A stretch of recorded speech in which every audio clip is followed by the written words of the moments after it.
안녕하세요. 네, 오늘 3월 달달한 모의고사입니다. 매월 본다고 해서 달달한 모의고사지. 문제가 달달한 건 아니고. 어쨌든 이제 학습 초기 단계이기 때문에 공부한 거 한번 점검해보는 차원에서 하프 모의고사 형태입니다. 논점 원래 4개인데 2개를 중심으로 살펴보는 겁니다. 봅시다. 먼저 오늘 주요 목표는 논술의 실전 능력인데 간단하게 설명드리겠습니다. 한참 설명드리면 너무 길어지니까 간단하게 살펴드리고, 그다음 두 번째 주요 논점이 이제 교육과정과 교육 심리학에 있는 핵심 역량 부분하고 창의성 두 가지가 첫 번째 논점이고요.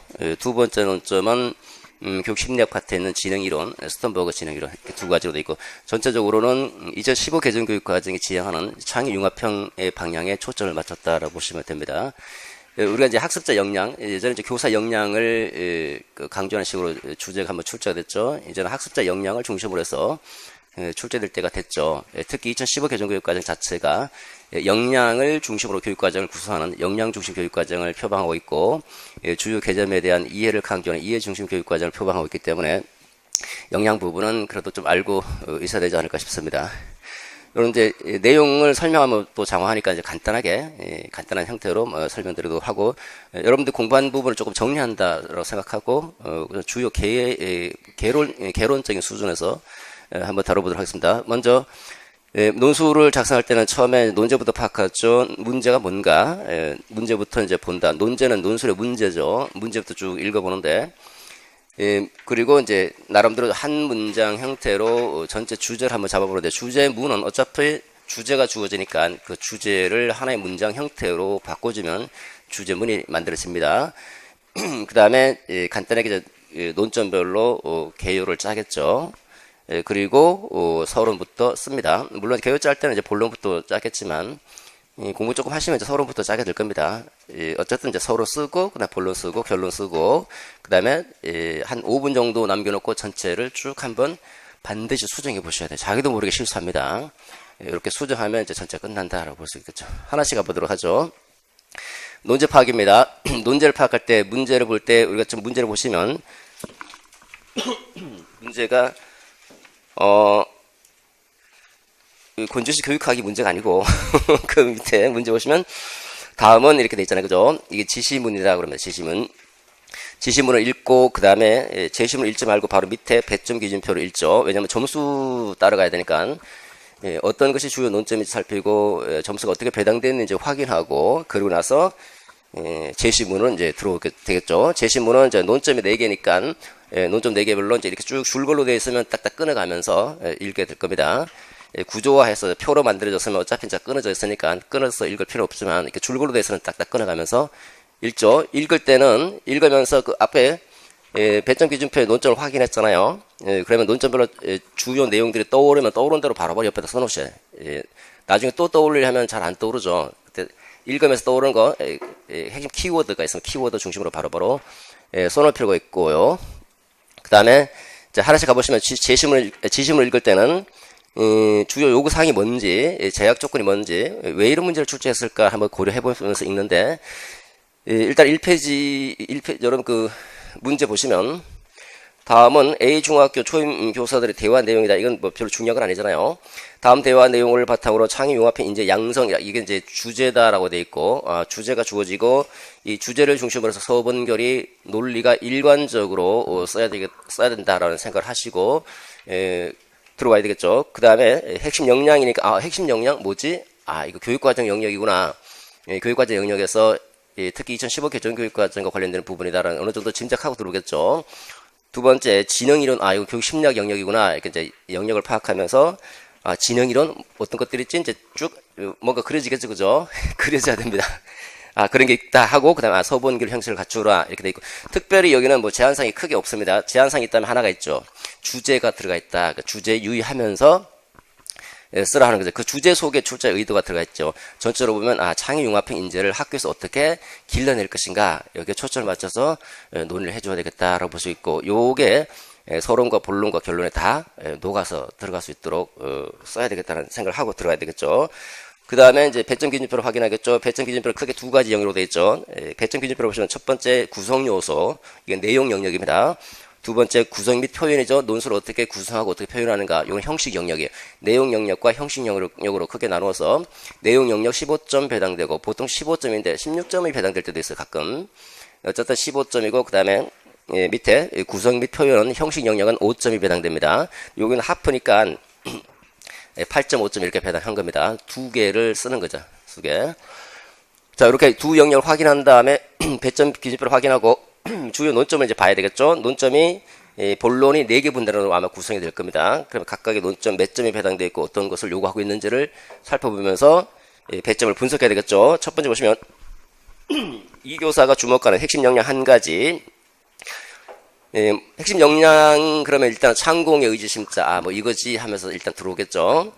그 다음에 그 역량을 개발하기 위한 구체적인 기법 두 가지. 그 역량이 지금 뭔지가 모르잖아요. 그죠? 그 역량.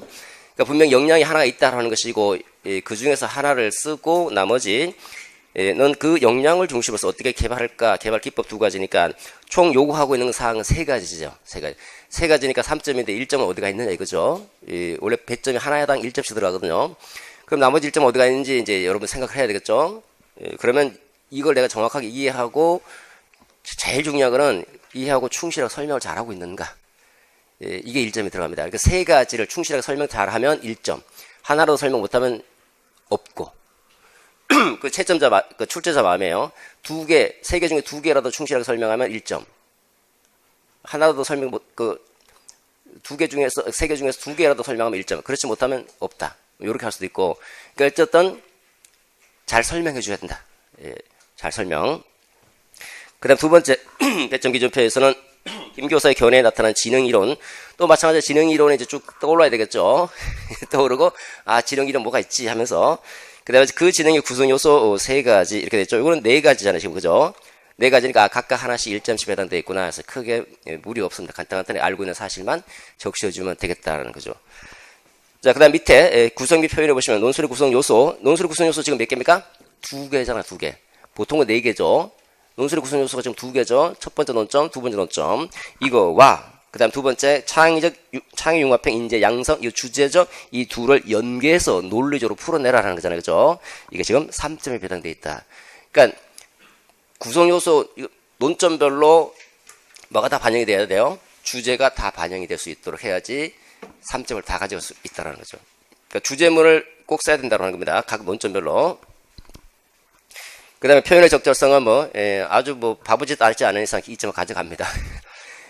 제일 표현의 가장 첫 번째 기본은 하나의 완성된 문장을 쓰는 거예요.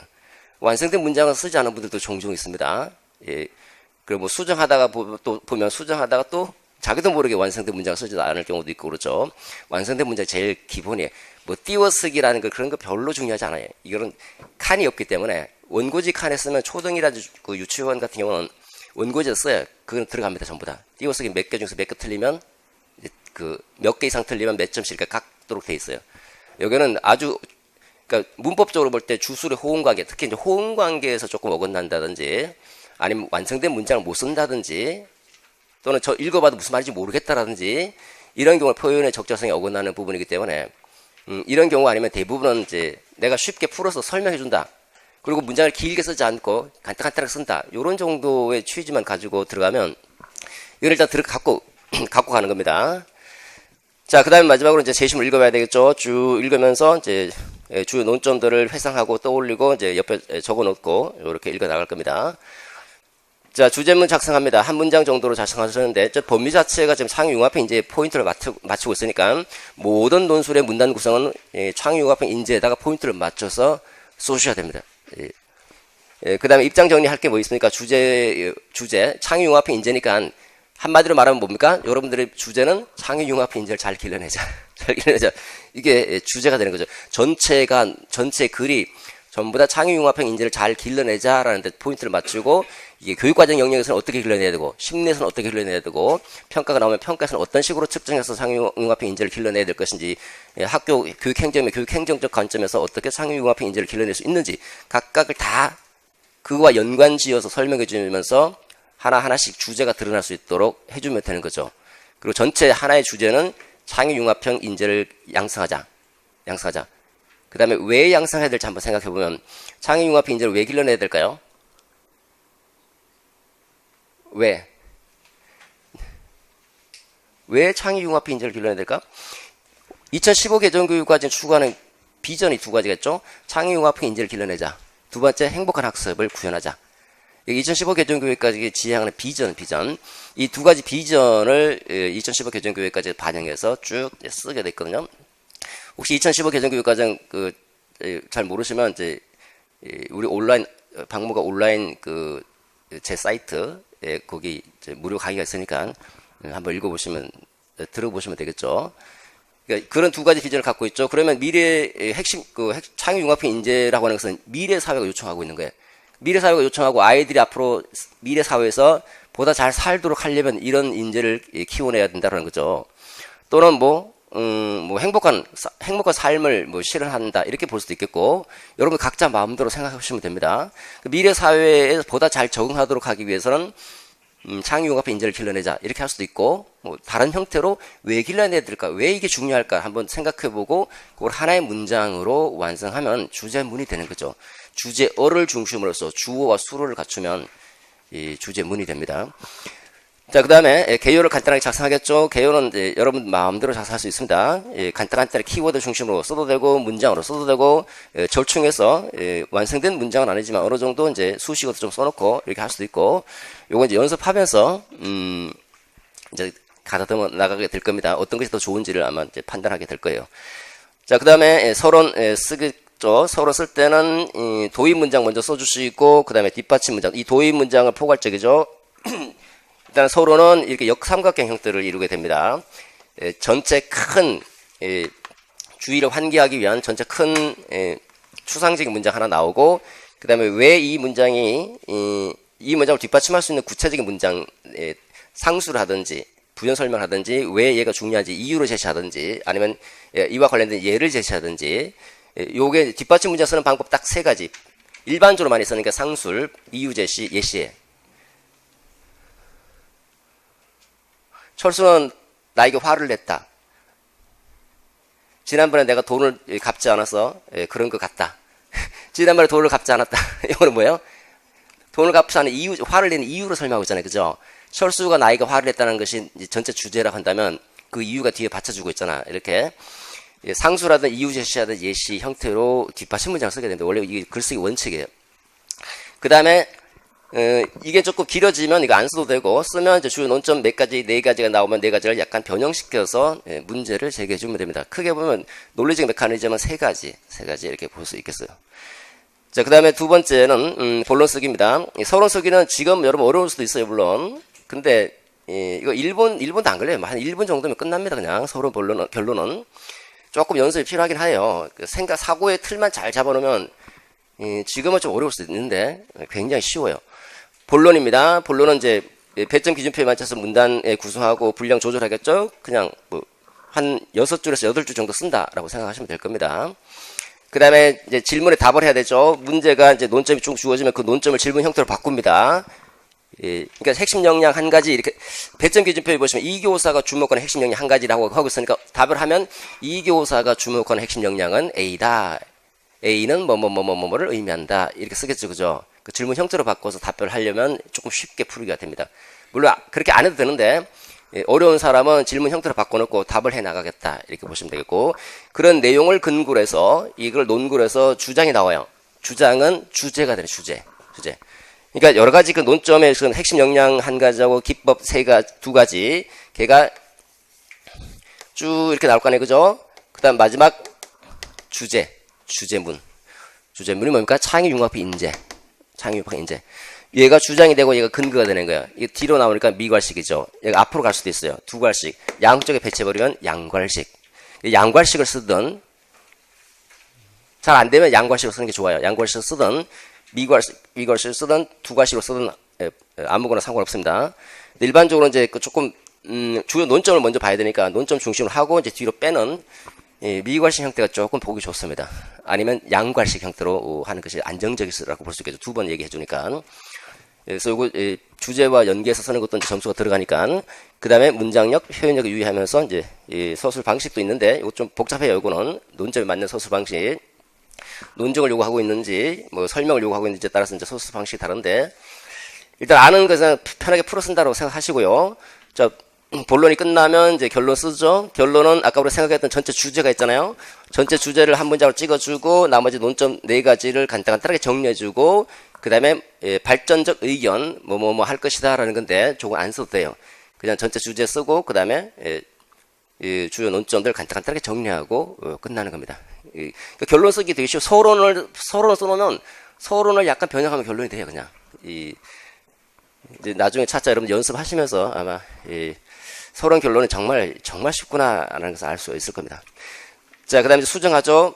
수정할 때는 위에서부터 밑으로 내려가는 겁니다. 전체 문단 4개 문단 형식적인 형식 점수가 있으니까 서론, 본론, 결론 형식이 잘 갖춰져 있는지 서본결 쓸 필요 없어요. 물론 써도 되는데 들여쓰기 글자 들여쓰기 했는가 이거 그 다음에 이제 논점별로 요구사항이 있잖아요. 그죠? 혹시 보면 2개 쓰라고 그러는데 하나 쓰는 경우도 있고 그래요.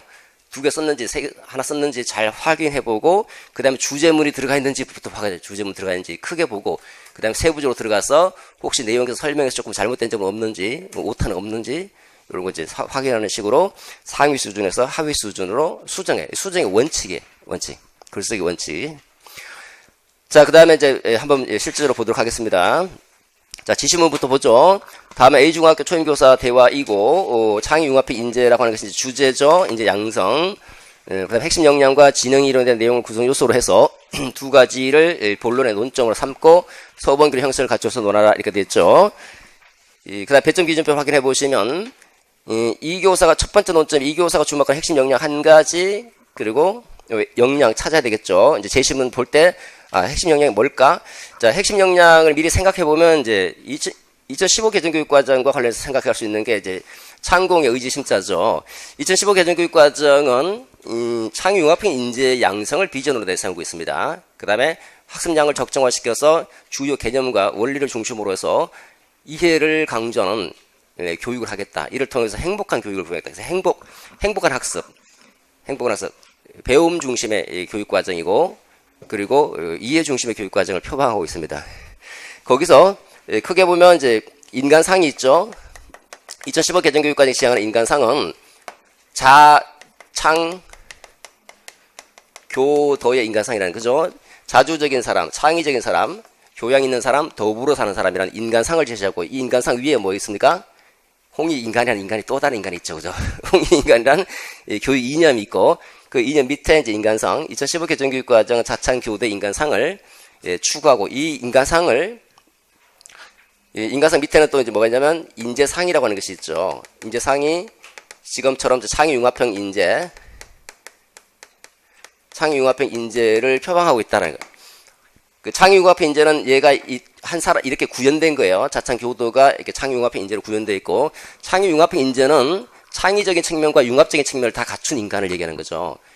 창의나 융합은 거의 이제 비슷한 개념이에요. 둘을 창의융합은 지금 합성으로 쓰고 있는데 창의라고 하는 것도 뭔가를 연결하고 결합한다라는 것이고 융합도 뭔가를 연결하고 융합한다, 통합한다.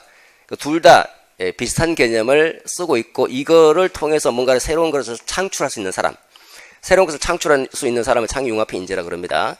그래서 뭐가 융합하기 위해서 뭔가를 알아야 되겠죠. 인문학적 상상력과 과학기술 창조력, 인문학적 상상력과 과학기술 창조력을 갖추고 있어야 돼. 둘을 갖추고 새로운 지식을 창조하고 그 다음에 다양한 지식을 융합해서 결국 2가지가 새로운 것을 만들어내는 거잖아요.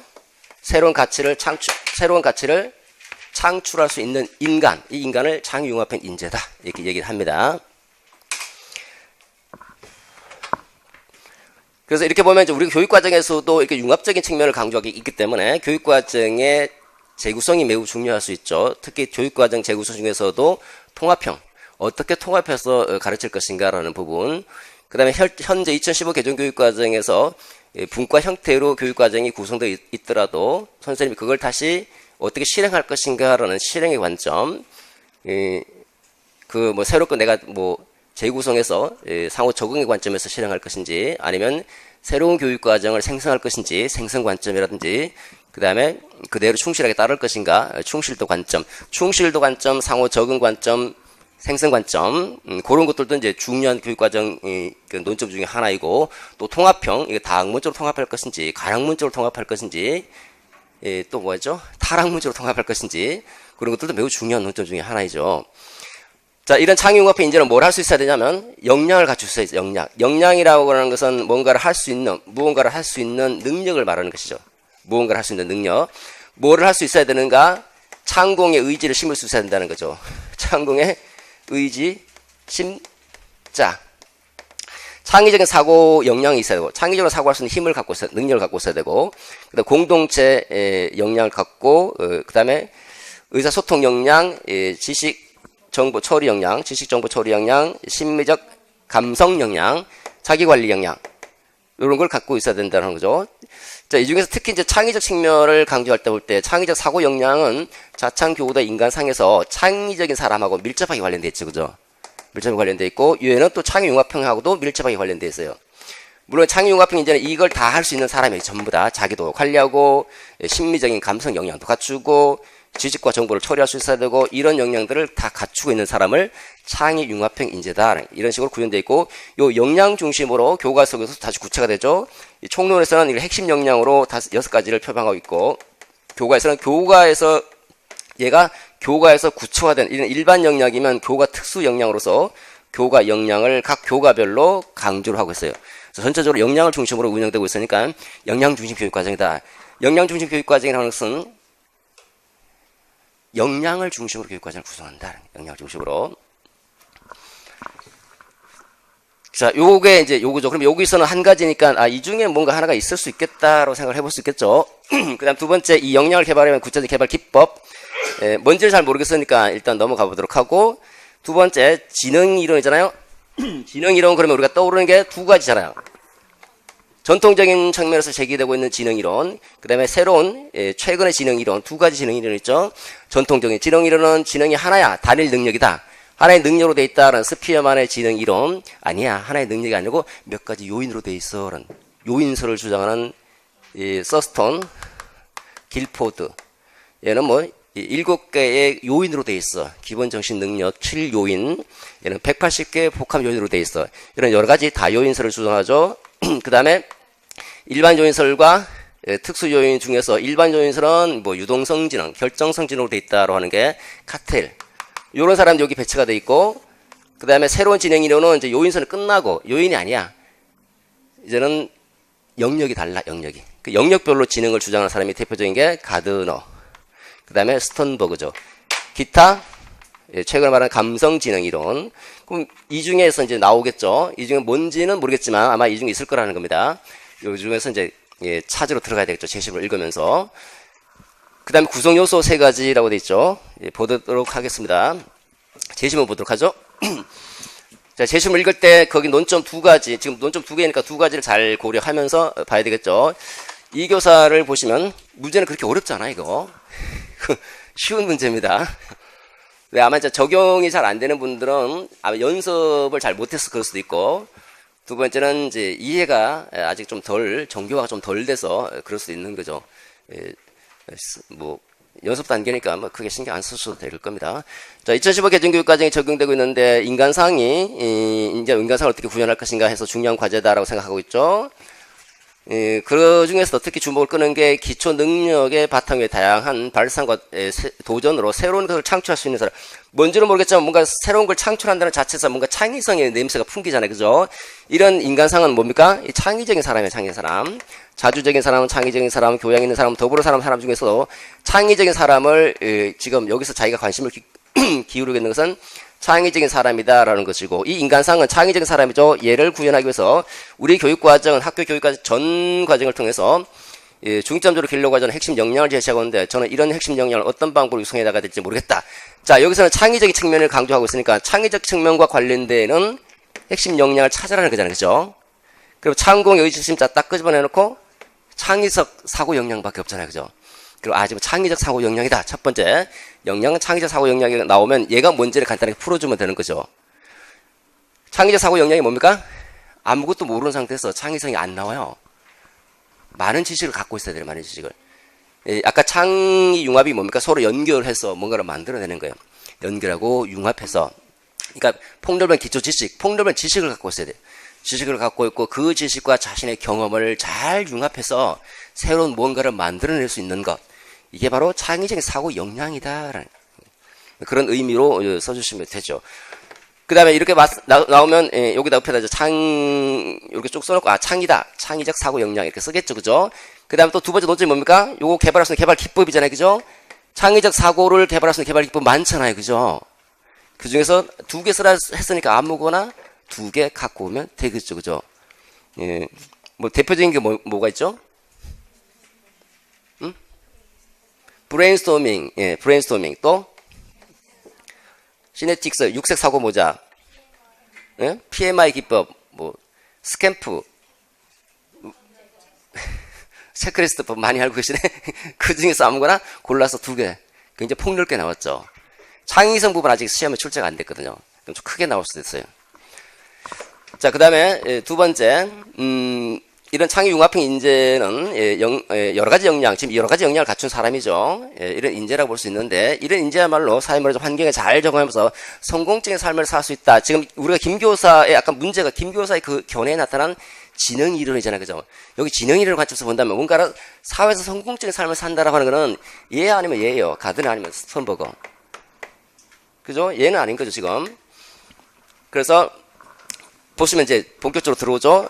이제는 학교 학습의 지식 습득만 강조해서는 안 된다. 자, 지식 습득도 중요하고 하나. 두 번째, 경험을 통한 능력의 축적도 중요하고 또 세 번째, 상황에 따라서 실제적으로 활용할 수 있는 것도 중요하다. 세 가지 좀 얘기하고 있잖아요. 지식 습득도 강조하고 그 다음에 경험의 통합적 능력도 이렇게 통합적. 아까 창의적 사고가 뭐라고 했습니까? 지식들을 갖추고 있고 지식과 경험을 폭넓게 융합시키는 거예요. 통합시키는 거. 이거는 창의적 측면이에요. 창의적 측면. 그 다음에 실제적 활용도는 실제적인 상황이나 환경에 적응하는 거. 환경에 잘 적응하고 이런 것도 중요하다고 하고 있죠. 이런 점에서 학생의 지능을 바라보는 관점도 변화될 필요가 있다. 단순히 학업 성적과 연관된 종래 IQ뿐만 아니라 자, 종래 IQ는 뭐하고 관계됩니까? 지식 습득과 관련되는 거죠. 두 번째, 창의적이고 실천적 요소를 포함한 지능의 관점. 자, 창의적 측면은 뭡니까? 예와 관련되고 2번, 1번, 2번, 3번, 1번이죠. 그 다음에 실천적 요소, 이것도 3번이죠. 아까 세 가지 구성 요소니까 뭔가 세 가지가 서로 맞물려 들어간다는 것을 읽을 수가 있죠. 이런 지능의 관점을 가질 필요가 있다는 것입니다. 그래서 이 보다 완전한 지능이 되기 위해서는 개인 하나, IQ, 행동, 경험, 상황, 이게 실제죠, 실제적 지능, 이런 경험적 지능. 그러니까 개인적 측면, 경험적, 행동적 측면, 실제적 측면, 역시 세 개가 맞물려 들어가고 있죠, 그죠? 이렇게 딱 보면 여기서도 얘기하고 있고 저기서도 얘기하고 있고 또 이쪽에서도 얘기하고 있는 게 전체적으로 향하고 있는 거는 가든을 하기보다는 스턴버그 쪽을 향하고 있구나라는 것을 간파할 수 있어야 되죠. 가든은 어떻게 주장합니까? 영역별로 지금 영역을 주장하고 있잖아요. 영역별로 서로 구분되는 9가지 독립된 지능들로 구성되어 있다라고 하고 있죠. 그죠? 9가지 독립된 지능. 스턴버그는 3가지 지능으로 되어 있다. 3가지 지능. 그러니까 지능은 3가지 지능이 이제 경험적 지능, 분석적 지능, 그다음 경험적 지능, 실제적 지능, 이 3가지 지능으로 지능은 구성되어 있다라고 설명하는 게 스턴버그다. 그래서 여기서 보는 분석적 지능은 바로 종래 학교 IQ와 관련되는 거죠. 지식을 습득하고 문제 해결에 적용하고 전체 과정을 점검하고 통제하는 메타 요소. 이런 것들로 얘기하고 있으니까 이게 지금 동그라미 1번과 관련되는 부분이고, 경험적 지능은 경험에 의해서 습득되는 경험과 밀접하게 관련되어 있는 부분이죠. 경험이 풍부하고 전문적인 능력을 갖고 있는 사람은 경험적 지능이 굉장히 풍부한 사람이에요. 이거는 경험과 관련되는 것으로 주로 자동적으로 사고한다든지, 그 다음에 통찰력은 다른 말로 하면 신기성이라고 돼. 신기성, 자동화, 통찰력 이런 것과 관련되어 있죠. 주로 이제 과학자들이라든지 예술가들은 이런 풍부한 경험을 토대로 해서 창의적인 사고를 많이 하는 사람들이에요. 실제적 지능은 실제 환경과 관련되는 거죠. 저기 얘기하는 환경 문제, 실제적 측면, 실제적 사고와 관련되는 부분이고, 이건 학교 학습과는 관련 없는 부분이죠. 그래서 실제적 측면은 환경에 적응하고 환경을 변화시키고 새로운 환경을 선택하고 하는 것들이 여기에 해당되는 거고, 이런 것들을 쭉 설명해 주시면 된다는 거예요. 예, 그래서 지금 힌트를 몇 군데에서 주고 있는데, 예, 이것을 통해서 우리가 파악할 수 있는 지능 이론은 스턴버그 지능 이론이구나라는 것을 알 수 있고, 특히 지금 창의융합형 인재를 주제로 다 향하고 있으니까 그 가드너는 보면 창의성 부분이 크게 드러나지가 않아요. 얘는 경험적 부분이 창의성을 확 드러나잖아요. 그죠? 확 드러나니까 얘를 서로 연결지어서 이제 쓰기가 상당히 좋죠. 됐죠? 이렇게 이제 문제가 분석이 됐죠? 그 다음에 이제 본론, 이제 글을 쓰러 가야 되겠죠? 서론을 쓸 때, 서론 아까 제가 세 개의 그 논리적 메커니즘을 가지고 쓸 수 있다고 그랬는데, 첫 번째, 간단하게 도유 문장 씁니다. 크게. 쓰실 때는 이 주제라고 하는 것이 있죠. 창의융합형 인재, 주제에다가 이게 중요성, 의의, 이거 쓰는 거예요. 주제가 중요하다. 주제가 가치 있다. 주제가 매우 중시되고 있다. 어쨌든 중요하다. 의미 있다. 주제가 중요하다. 주제가 뭡니까? 창의융합형 인재죠? 창의융합형 인재를 양성하는 것이 이게 주제. 중요한 과제로 대두되고 있다. 부각되고 있다. 이게 뭡니까? 중요하다라는 서술어죠. 중요성. 이렇게 서술어를 써주고, 주제가 이제 주어가 되겠죠. 이게 중요하다. 근데 뭔가 허전하니까 이제 앞에다 뭐를 수식해주면서 쓰는 거예요. 이건 시사 형태로 최근에 학교 현장에서는 2015 개정교육과정이 강조하는 저 주제가 중시되고 있다라는 식으로 쓰겠죠. 하나.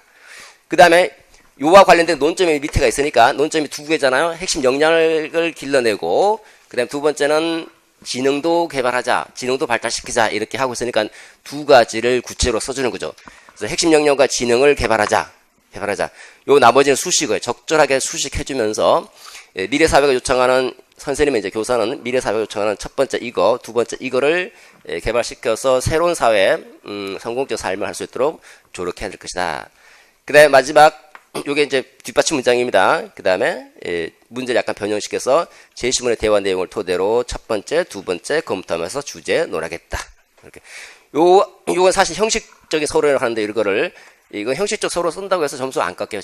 전혀. 실질적인 서론은 이렇게 쓰는 게 아닌데 다르게 쓰는데 우리는 그렇게까지 할 필요 없어요. 요거 빼도 상관없고 나중에 이제 논점 4개 나오면 할 말이 더 많아집니다. 길어질 때는 이걸 빼버리고 여기까지 다 끊어버려도 상관없죠. 그래서 여기서 첫 번째 보면 주제가 다 맞물려야 됩니다. 첫 번째는 이 주제가 아예 첫 번째부터 딱 튀어나오니까 주제와 서론이 맞물릴 수밖에 없는 구조죠. 그 다음 본론 들어가 보시면 본론 첫 번째가 뭡니까? 문제가 배점 기준표에서 1페이지에 이 교사가 주목하는 핵심 역량 한 가지라고 하고 있으니까 첫 번째 하고 싶은 말은 이 교사가 주목하는 핵심 역량은 창의적 사고 역량이다. 창의적 사고 역량은 블러블러블러 이렇게 하면 되잖아요. 그죠? 그 다음에 두 번째 논점이 구체적 기법 두 가지니까 이 창의적 사고를 개발하기 위해서 사용할 수 있는 기법 두 가지 제시하면 다음과 같다. 첫째, 브레인스토밍. 두 번째, PMI. 세 번째, 스캠퍼. 3개까지 쓸 필요 없죠. 두 개만 쓰고 그 다음에 마지막에 주제문. 이렇게 들어오면 되겠죠. 봅시다. 본론 첫 번째 문단입니다.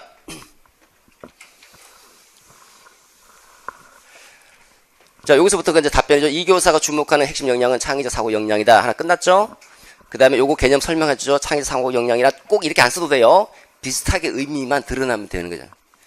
앞에 잘 모르면 앞에 창의적인 사람에 대해서 설명해 놓고 있잖아요. 그죠? 그걸 잘 변형해서 써주셔서 어쨌든 창의적 사고가 잘 드러날 수 있도록 써주시면 되죠.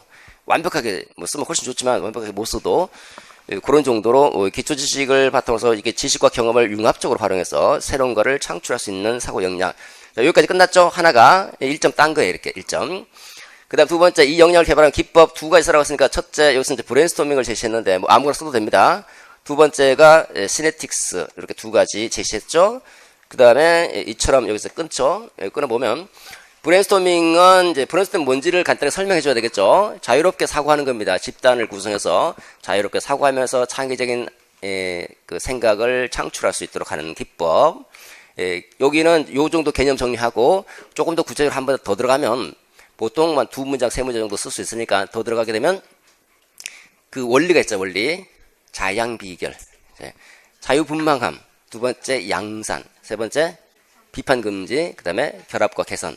그 적절히 얼버무려서 한 문장을 풀어주면 되죠. 그래서 보시면 이제 집단적으로 사고하면서 아이디어를 창안하는 거다. 자유로운 분위기 속에서 가능한 많은 양의 아이디어를 산출하도록 하되 일제히 비판을 금지한다. 문장이 길어지면 끊어요. 너무 길게 쓰지 마시고 끊어주고 제시된 몇 개의 아이디어를 결합하거나 개선해서 새로운 아이디어를 산출한다. 그죠? 그 다음 두 번째, 시네틱스 교수법은 시네틱스가 이게 SY는 이제 연결이라는 뜻이죠. 연결 짓는다. 뭐로? 유추나 비유로 연결 짓는 거예요. 서로 어울리지 않지만, 서로 연결 짓는 거. 그래서 아무런 관련도 없어 보이는 것을 비유나 유추로 연결 짓는다. 연결해서 새로운 아이디어, 새로운 것을 창출하는 기법이다. 됐죠? 그 다음에 여기 또 구체적인 기법들 몇 가지가 있죠?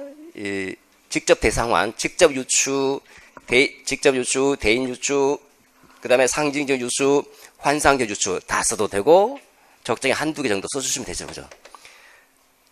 알고 있다고 보여주고. 자, 여기까지 하면 이제 2개 썼으니까 이제 2점 해서 점수 다 3점 다 가져가. 충분히 설명을 잘 했잖아요. 그죠? 다 가져갑니다. 그 다음 우리가 이제 고민해야 될 것은 주제 문장을 쓰는 거죠. 주제 문장이 창의융합형 인재를 양성하자라는 것이니까, 자, 지금 창의적 사고 얘기가 나오고 창의적 사고 개발 기법에 대해서 얘기가 나왔으면 하고 싶은 얘기는 뭐예요? 창의적 사고 개발 기법을 학교에 잘 적용하고 해서 창의적인 사고 역량을 갖춘 아이들을 키워내자, 이런 식의 형태로 나올 거 아닙니까? 그죠? 그러니까 주제는 여러분 마음대로 쓰는데 주제가 드러날 수 있도록, 주제를 중심으로 해서 하나의 문장을 만들어주는데 주제를 중심으로 해서 이 논점과 연관지어서 하나의 문장을 만들어주면 되는 거죠. 그래서 이처럼 창의융합 인재를 양성하려면 여러 가지 기법을 활용해서 창의적 사고 역량을 개발해 줘야 된다. 간단하죠, 그죠? 요거 하나 써주는 거예요. 주제문 테스트입니다. 자, 그 다음 맨 첫 번째 문제로 다시 가겠습니다. 여기 보시면 창의융합 인재가 주제잖아요. 주제어죠, 주제어. 창의융합 인재는 다양한 핵심 역량을 겸비하고 있는 사람이다 해서 여기도 창의융합형 인재 얘기 나오고 여기도 창의융합형 인재 얘기 나오니까 물론 이거는 이제 미과식이지만 앞에서도 한마디 해주고 또 뒤에서도 한마디 해주고 있으니까 아마 보기는 조금 더 좋을 거예요.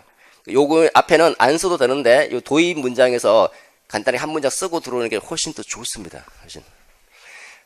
점수가 줄까 말까 할 때 고민될 때 저런 도입 문장 쓰면 전체가 논리적으로 부드럽게 넘어가니까 1점, 예를 들어서 19점짜리인데 19점에서 20점 줄까 말까 할 때 저렇게 쓰면 20점 줘요. 저거 하나 가지고 별거 아닌데 조금 고민될 때 전체를 글을 논리 일관적으로 잘 썼구나 하니까 지금은 여기까지 연습할 필요 없지만 지금 여기서부터 바로 들어가야 되는데 나중에는 이제 이렇게 도입 문장 한마디 써주면서 자연스럽게 넘어올 수 있도록 연습해 주시면 좋겠죠. 두 번째입니다. 자, 두 번째는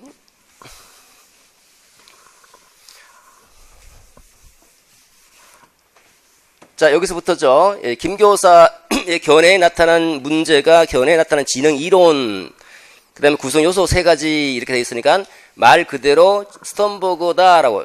김교사의 견해에 나타난 지능 이론, 스턴버그 지능 이론이야. 이게 뭔데? 간단하게 설명해 주면 되죠. 아까 설명드렸던 대로 분석, 경험, 실제적 지능으로 구성되고 이들이 서로 균형을 이루고 목표를 성공적으로 성취해낼 때 얘를 성공지능이라고 말한다. 그런 얘기를 간단하게 해주죠. 간단하게. 요 앞에까지만 해도 상관없습니다. 요걸 간단하게, 요 지능 이론에서 간단하게 개념 설명해줘야 되잖아요. 그죠?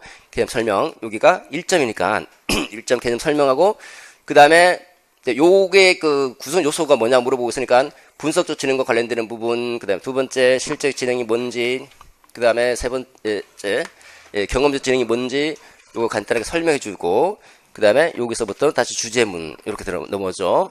그 첫 번째, 분석적 지능이라고 하는 것은 지식을 습득하는 것과 관련되는 거예요. 지식 습득. 지식을 습득하고 문제 해결을 논리적으로 적용해서 문제를 해결할 수 있는 거. 그리고 보통 학교에서 말하는 IQ. 아까 제시문에 보면 IQ, 지식 습득하고 있는 게 바로 이를 향하고 있죠. 여기는 지식을 습득하는 지식 습득 요소와 문제 해결에 적용하는 수행 요소. 그다음 이를 점검하고 계획하고 점검하고 통제하는 메타 요소로 구성된다라고 하는 그런 것들이 내용이 이제 쭉 나오겠죠. 그 다음에 두 번째는 경험적 지능이다라는 거. 경험적 지능은 경험과 관련되어 있는 창의적인 능력과 밀접하다라는 거죠. 여기도 익숙한 과제를 자동적으로 수행하는 능력, 자동화라든지 새로운 과제를 처리하는 통찰력이라든지 요게 들어간다는 거죠. 통찰력과 자동화. 그 다음 하나 더 쓰면 이제 통찰력 속에는 또 선택적 부호와 선택적 결합, 선택적 비교 요렇게 세 가지 또 요 통찰력과 연관이 돼 있죠. 이 통찰력이야말로 경험적 지능 자체가 창의력과 관련되는데 가장 밀접하게 관련되는 것은 바로 이 통찰력이라고 볼 수 있죠. 통찰력 보면 선택적인 부호와 선택적 결합, 선택적 비교잖아요. 이 선택적 부호화가 뭡니까? 부호화한다는 거죠. 부호화는 의미를 부여하는 거예요. 여러분들 X라고 하는 부호를 치면 이거 어떤 의미가 있습니까? 미지수. 제가 이렇게 부호화 시킵니다. 주목이라는 의미가 들어가잖아요. 그죠? 의미가. 이 의미화 시키는 게 부호화예요. 그러니까 별거 아닌 것 같은데 이 여러 가지 정보들 중에서 중요하다고 생각되는 거, 중요한 정보를 선택하고 거기에 의미를 부여하면 이게 선택적 부호화가 되는 거예요. 마치 플레밍이 페니실린을 발견했던 것처럼. 네, 부호화하죠? 요 부호화는 이제 창의적 측면에서 본다면 어떤 거하고 연관되어 있습니까? 별거 아닌데도 의미를 부여하고 부호화시키는 것이니까 창의적 사고 중에서도 민감성, 지각의 개방성과 밀접하게 관련되어 있죠. 그 다음에 선택적 결합입니다. 결합이란 말이야? 연결 짓는 거야, 연결. 아까 시네틱스처럼 시네틱스가 SYN이 결합이잖아. 연결 짓는다. 뭘 연결 짓느냐? 서로 어울릴 것 같지 않은데 연결 짓는 거야. 자석과 필통을 어울리지 않은데 자석과 필통을 연결 지어서 자석 필통을 만들어내는 거. 이게 창의적 사고죠. 그러니까 여러 가지 것들을 연결 지어서 뭔가 새로운 걸 만들어내는 거. 이게 선택적 결합이죠. 선택적 결합. 요거는 창의적 사고 중에서 뭐하고 크게 밀접하게 관련되어 있습니까? 조직성, 재구성력과 밀접하게 관련되어 있죠. 그 다음 선택적 비교입니다. 이건 비교하는 거잖아요. 내가 알고 있는 거, 기존에 알고 있는 지식 A다. 기존에 알고 있는 정보와 새로운 정보가 B가 들어왔다. 이 둘의 정보를 비교해보는 거 비교. 기존의 정보와 알고 있는 정보와 새로운 정보를 비교해서 여러 가지 각도에서 사고하면서 새로운 것을 유추해내는 거. 유추해내는 것이 이제 선택적 비교입니다. 비교. 그 요거는 뭡니까? 여러 가지 각도에서 서로 비교해가면서 여러 가지 각도에서 따져보는 거니까 융통성과 밀접하게 관련된 사고방식이죠. 다 창의적 사고와 매우 밀접하게 관련되어 있죠. 그래서 통찰력이야말로 창의력의 핵심이다라고 볼 수가 있을 겁니다. 그 다음에 요거는 어쨌든 이거는 크게 그러니까 IQ와 학업 성적은 상당히 상관성이 높아요. 그죠? 0.6 정도로 매우 상관성이 높은데 창의성하고는 IQ는 창의성으로 측정될 수 없는 부분이고 IQ와 창의성은 상관성이 거의 없어요. 별로 거의 무관하다는 거 이거는. 자, 어쨌든 이렇게 간단하게 설명을 해준 다음에 이제 여기 주제문 쓰죠. 다시 주제어 융합형 인재를 양성하려면 이런 여러 가지 사고를 할 수 있도록 뭔가 좀 해주자. 마음대로 표현하시고. 그럼 다시 앞으로 갑니다. 자, 여기 첫 번째죠. 첫 번째 문장 도입 문장입니다. 마찬가지로 창의 융합 인재니까 창의 융합 인재. 자, 지능과는 좀 벗어나자 해서 지능 바로 이렇게 넘어올 수 있도록 창의 융합 인재, 여기도 창의 융합 인재에서 이렇게 수미 일관식으로 쓰는 것도 괜찮고 쓰는 방법은 많습니다. 지금 이제 요거 하나만 알려드리는 건데 요거 쓰기 어렵다 그러면 내가 도입 문장 하나 쓰고 들어와야 되겠다 싶으면 주제를 끌고 하나 써주고 마지막에 주제 문장 쓰고 이렇게 하면 도입 문장 간단하게 쓰면서 바로 넘어올 수 있게 되는 거예요. 됐죠? 결론입니다. 결론은 첫 번째 아까 우리가 생각했던 것처럼 미래 사회에 잘 적응하고 성공적인 삶을 살 수 있도록 하자면 창의융합형 인재를 잘 키워내자. 이게 주제잖아요. 그죠? 그 주제를 첫 번째 문장에다가 배치를 하죠. 그래서 교사는 학생들이 미래 사회보다 잘 적응할 수 있도록 요 주제요. 요거를 양성해야 된다. 됐죠? 이게 주제문입니다. 전체 논의가 마지막에 정리가 되는 거죠. 그 다음에 이제 이거를 키워내려면 그럼 어떻게 해야 될 것인가 간단하게 정리하죠. 이 기법을 활용해서 창의적 사고 역량을 개발해줘 하나. 두 번째, 경험적 지능을 비롯해서 사문지능을 균형 있게 발달시키자. 2개. 간단하게 정리. 2가지를 그냥 한 문장으로 묶은 거예요. 본론이 4개 논점이잖아요.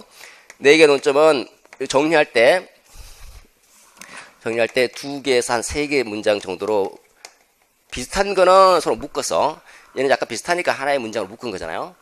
묶으면 이 4개 노점은 2개에서 3개 문장이 나와요.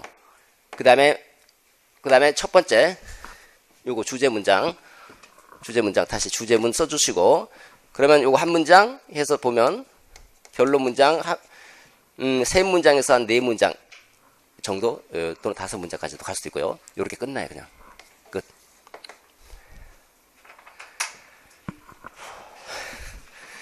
말이 조금 빨랐던 것 같은데 오늘 새로운 경험을 하셨을 거라고 생각이 들고 또 남은 일정 열심히 공부하셔서 우리는 이제 목표가 합격의 목표가 있는 거잖아요. 이제 초기 이제 그야말로 이제 워밍업 단계입니다. 워밍업 좀 하셨을 거라고 생각이 들고 뭐 스스로 한번 되돌아보면서 다시 이 심기일전 하셔서 열심히 공부하시기 바랍니다. 오늘 수고했습니다. 이걸로 마치도록 하죠. 네.